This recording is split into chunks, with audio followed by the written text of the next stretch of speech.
ચાલો સાંભળીએ દશામાની આ અદ્ભુત કથા। નમસ્કાર મિત્રો, આજે આપણે સાંભળવા જઈ રહ્યા છીએ દશામાની એવી પવિત્ર કથા જે ભક્તિ, શ્રદ્ધા અને માતાના આશીર્વાદ સાથે જોડાયેલી છે। આ કથા 10 દિવસ સુધી ચાલે છે અને દરેક દિવસનું પોતાનું અલગ મહત્વ છે।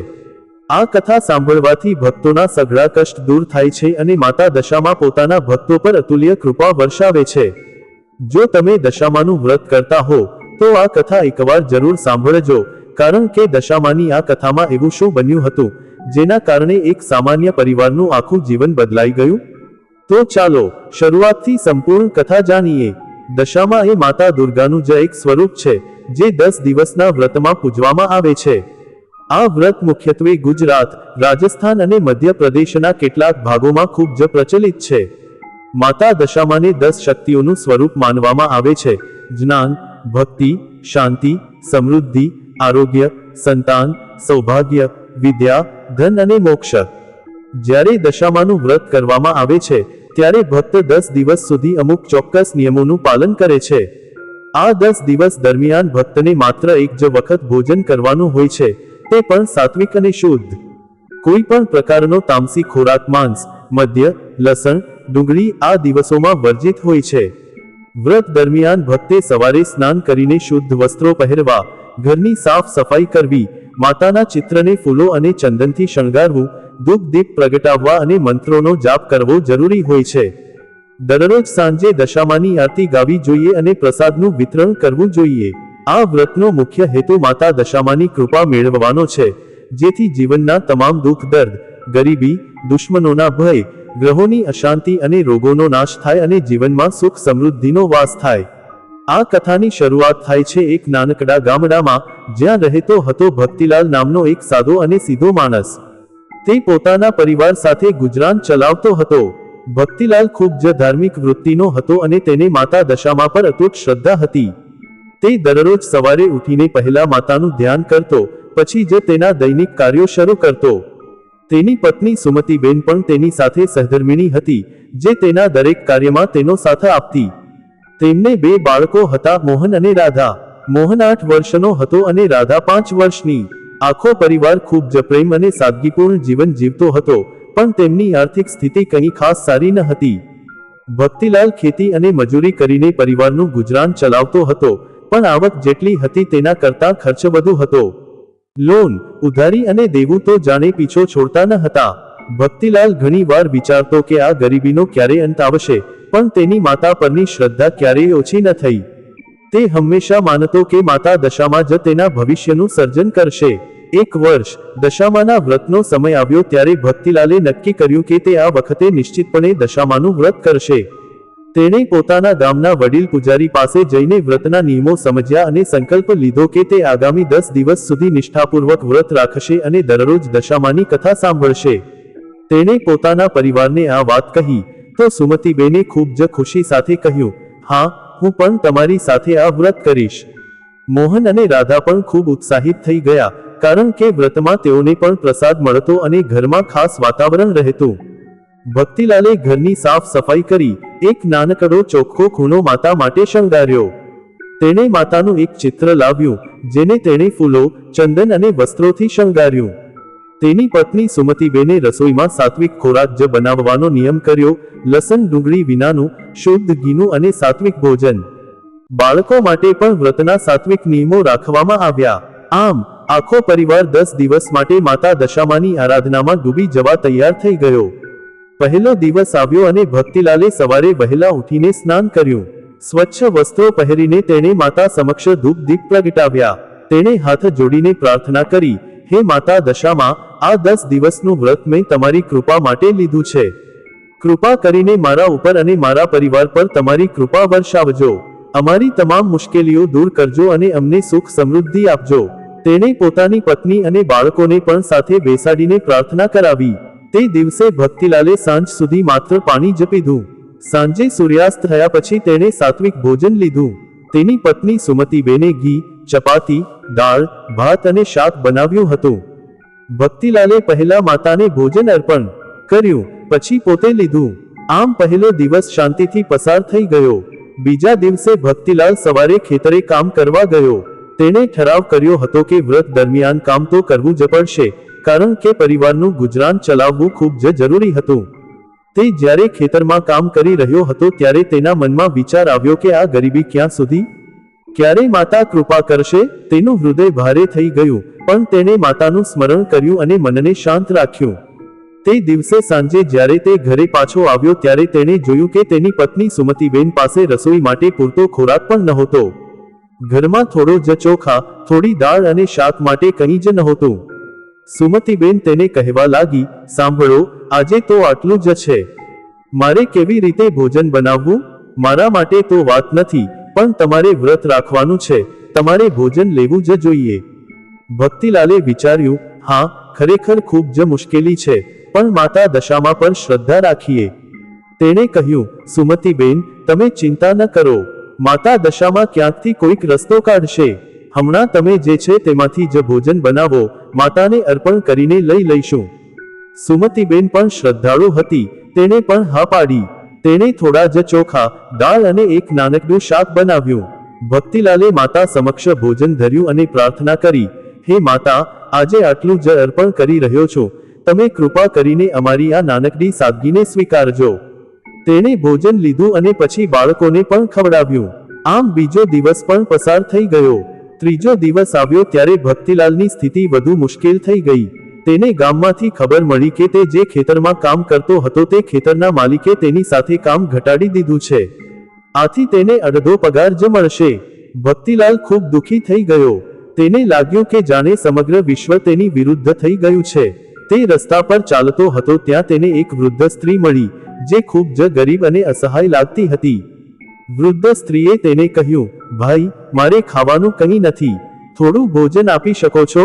ભક્તિલાલના મનમાં વિચાર આવ્યો કે મારી પાસે તો પોતાના ઘરમાં ખાવાનું નથી, પણ આ સ્ત્રીને કેમ ન કહું કે ના? પણ તેને માતાનું સ્મરણ થયું. તેને લાગ્યું કે માતા કદાચ આ સ્ત્રીના રૂપમાં મારી કસોટી લઈ રહી છે. તેણે તાત્કાલિક કહ્યું, માતાજી, આપ ઊભા રહો, હું ઘરેથી થોડું લઈને આવું છું. તે ઘરે ગયો અને સુમતીબેનને કહ્યું, સાંભળો, અમારી પાસે જે થોડું અનાજ છે તેમાંથી થોડુંક આ સ્ત્રીને આપો. સુમતીબેને કહ્યું, પણ અમારી પાસે તો થોડું જ છે, અને આપણે વ્રત છે, તમારે ભોજન લેવાનું છે. ભક્તિલાલે કહ્યું, વ્રત તો માતા માટે છે, અને માતા જ સૌથી મોટી છે. આ સ્ત્રી કદાચ માતાનું જ સ્વરૂપ છે. ચાલો, આપણે શ્રદ્ધા રાખીએ. સુમતીબેને પણ હા પાડી અને તેણે થોડું અનાજ અને શાક આપ્યું.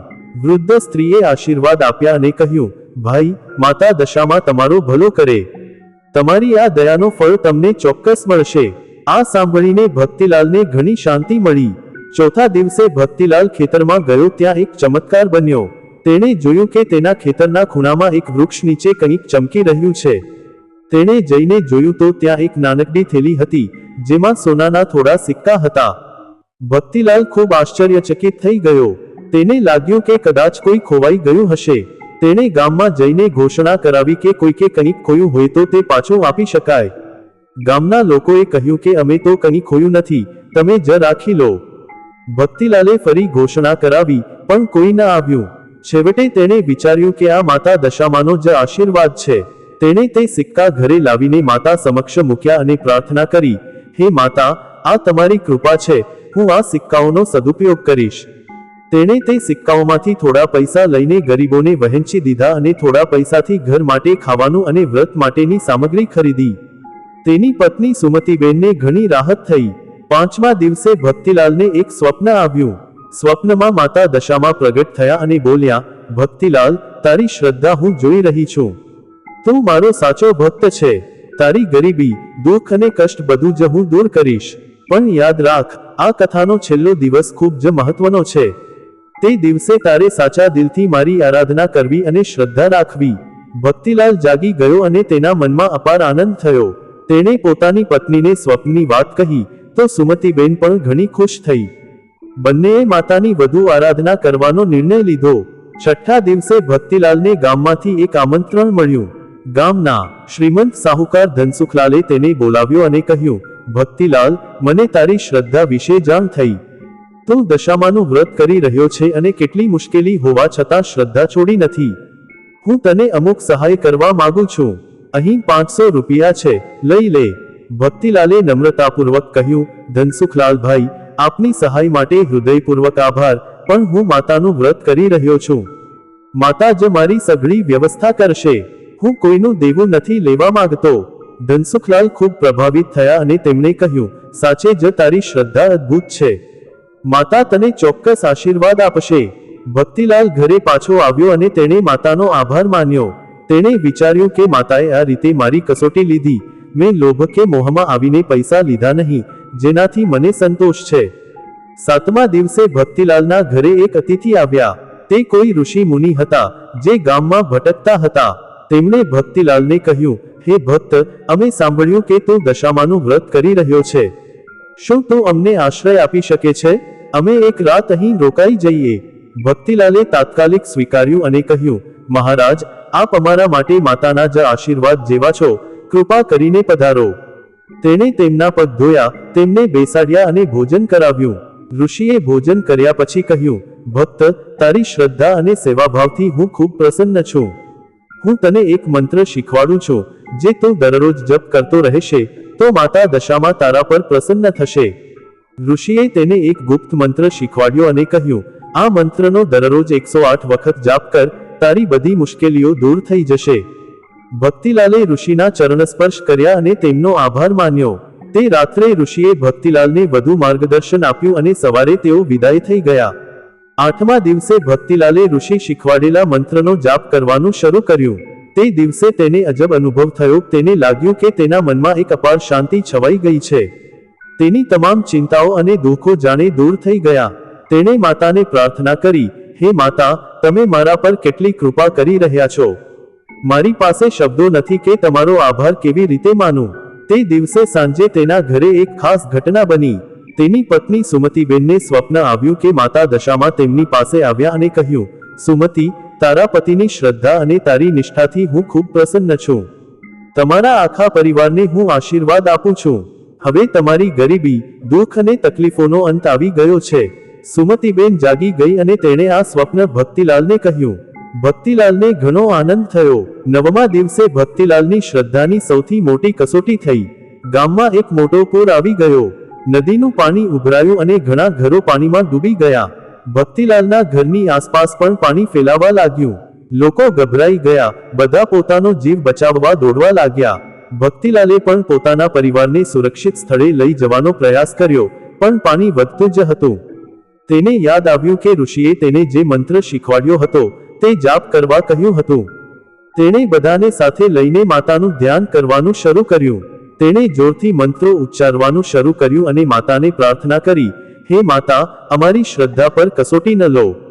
અમે તમારા સિવાય બીજું કોઈ નથી. અમને બચાવો. થોડીવારમાં જ ચમત્કાર બન્યો. પાણીનો વેગ ઘટવા લાગ્યો અને ભક્તિલાલના ઘરની આસપાસ પાણી પાછું હટી ગયું. ગામના બીજા ઘણા ઘરો પાણીમાં ડૂબી ગયા હતા, પણ ભક્તિલાલનું ઘર બચી ગયું. ગામના લોકોએ આ ચમત્કાર જોઈને ભક્તિલાલને કહ્યું, તમારી માતા દશામાની કેટલી મોટી શક્તિ છે. તમારી શ્રદ્ધાએ અમને બધાને ચમત્કાર બતાવ્યો. ભક્તિલાલે નમ્રતાથી કહ્યું, મારી કોઈ શક્તિ નથી, માતા દશામાની જ શક્તિ છે. મેં તો માત્ર શ્રદ્ધા રાખી છે. 10મો દિવસ આવ્યો, જે વ્રતનો સૌથી મહત્વનો દિવસ છે. ભક્તિલાલે સવારે વહેલા ઉઠીને સ્નાન કર્યું, સ્વચ્છ વસ્ત્રો પહેર્યા અને માતાને ખાસ શણગાર્યા. તેણે માતાને સોનાના ઘરેણાં, ફૂલો, ચંદન, ધૂપ દીપ અને નૈવેદ્ય ધરાવ્યા. તેણે આખા ગામના લોકોને આમંત્રણ આપ્યું અને બધાએ સાથે મળીને દશામાની ખાસ આરતી કરી. આરતી ગાતી વખતે ભક્તિલાલની આંખોમાં આંસુ આવી ગયા. તેણે પ્રાર્થના કરી, હે માતા દશામાં, આ 10 દિવસ તમે અમારા પર કેટલી કૃપા કરી છે. અમારી ગરીબી દૂર કરી, અમને મુશ્કેલીઓમાંથી બચાવ્યા, અમને શ્રદ્ધા અને ધીરજ આપી. હું તમારો અનંત આભાર માનું છું. કૃપા કરીને આજથી અમારા પર હંમેશા તમારી કૃપા રાખજો. આરતી પૂરી થયા પછી ભક્તિલાલે તમામ લોકોને પ્રસાદ વહેંચ્યો. તે દિવસે તેના ઘરમાં અપાર ખુશીનો માહોલ હતો. ગામના લોકોએ ભક્તિલાલને આશીર્વાદ આપ્યા અને કહ્યું, તમારી શ્રદ્ધા અને ભક્તિને કારણે તમે જીત્યા. માતા દશામાં હંમેશા તમારા પર કૃપા કરે. વ્રત પૂરું થયા પછીના દિવસોમાં ભક્તિલાલના જીવનમાં અનેક ચમત્કારો થવા લાગ્યા. તેને ખેતરમાં એક પાણીનો કૂવો મળી આવ્યો, જે પહેલા ક્યારેય દેખાયો ન હતો. તે કૂવાનું પાણી ખૂબ જ શુદ્ધ અને મીઠું હતું. તેની ખેતી સારી થવા લાગી અને તેને સારો પાક મળવા લાગ્યો. ગામના લોકો તેના ખેતરમાંથી શાકભાજી લેવા આવતા અને તેને સારા ભાવ આપતા. થોડા જ દિવસોમાં તેની આર્થિક સ્થિતિ સુધરી ગઈ. તેના દેવા ચૂકવાઈ ગયા. તેણે પોતાના ઘરનું નવીનીકરણ કરાવ્યું. તેના બાળકો મોહન અને રાધા સારા શાળાએ જવા લાગ્યા. સુમતીબેનને પણ હવે પૈસાની ચિંતા ન હતી. પણ ભક્તિલાલના જીવનમાં સૌથી મોટો ફેરફાર એ આવ્યો કે તેનો આત્મવિશ્વાસ વધી ગયો અને માતા દશામા પરની તેની શ્રદ્ધા વધુ દૃઢ થઈ.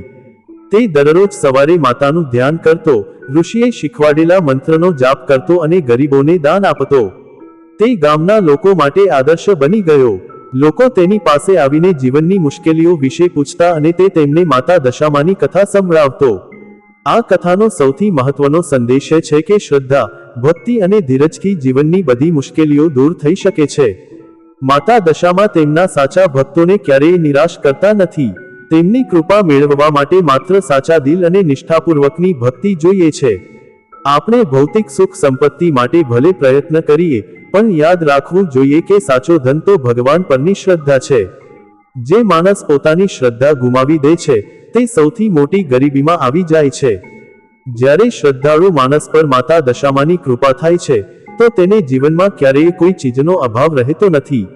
આ કથા આપણને શીખવે છે કે વ્રત અને ઉપવાસ માત્ર શારીરિક ક્રિયાઓ નથી, પણ તે આત્માને શુદ્ધ કરવાનો અને ભગવાન સાથે જોડાવાનો એક માર્ગ છે. જ્યારે આપણે સાચા દિલથી વ્રત કરીએ છીએ અને કથા સાંભળીએ છીએ, ત્યારે આપણું મન શાંત થાય છે, આપણી ચિંતાઓ દૂર થાય છે અને આપણને જીવનનો સાચો માર્ગ દેખાય છે. ભક્તિલાલની વાત જાણ્યા પછી ગામના ઘણા લોકોએ દશામાનું વ્રત લેવાનું શરૂ કર્યું. તેઓ ભક્તિલાલ પાસે આવતા અને તેમને કથા સંભળાવવા વિનંતી કરતા. ભક્તિલાલ ખૂબ જ આનંદ સાથે લોકોને કથા સંભળાવતો અને તેમને માતાનો આશીર્વાદ લેવા પ્રેરિત કરતો. તે દરેકને કહેતો કે વ્રત કરવું એ કોઈ મોટી વાત નથી, પણ સાચી શ્રદ્ધા અને નિષ્ઠા સાથે કરવું એ જ સૌથી મહત્વનું છે.